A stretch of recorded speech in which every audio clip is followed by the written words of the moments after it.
এই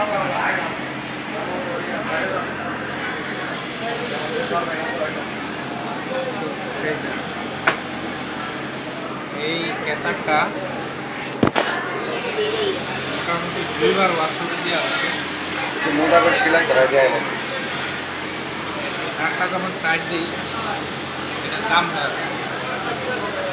ওয়ার্কশপে 2বার দিছি, 2বার দেওয়ার পরও দেখেন ফাঁক হয়েছে কিন্তু লাগতেছে না।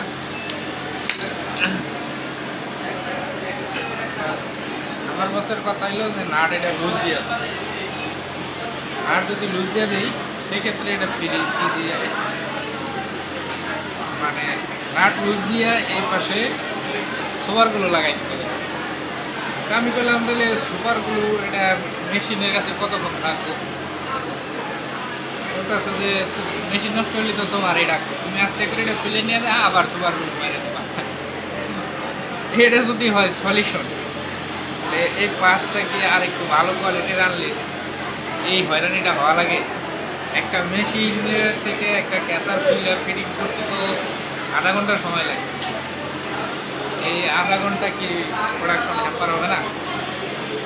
কী দরকার ছিল এই পাঁচটা আর একটু বেশি টাকা দিয়ে ভালো মানের একটা পার্ট আনলে পরে মেশিনে একবার লাগাই দিলে এটা ফিটিং হয়ে যায়।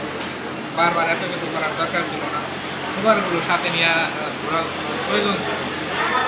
আসেন বছর যেতে কইছে সুপারগুলো লাগাইতে, যা যাক মেশিনে কতক্ষণ থাকে লাগাই দিই, গায়ে দিলাম। নতুন পার্টস আসলে নতুন জিনিস, একজনের ভুলের কারণে আরেকজনের একটা সাথে দেওয়া লাগে।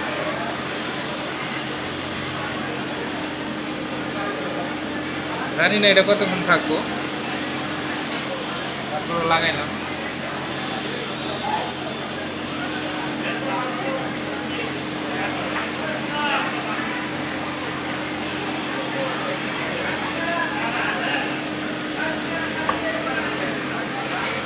এখন মেশিনে লাগাই দেখি কতক্ষণ থাকে, আবার যখন নষ্ট হয়েছিল আবার খুলে আবার আঠা লাগাইছি। ধন্যবাদ, আসসালামু আলাইকুম। এখন ক্যাসেটটার দিকে ভালো করে লক্ষ্য করলে বোঝা যায় যে এটা কতখানি গজ।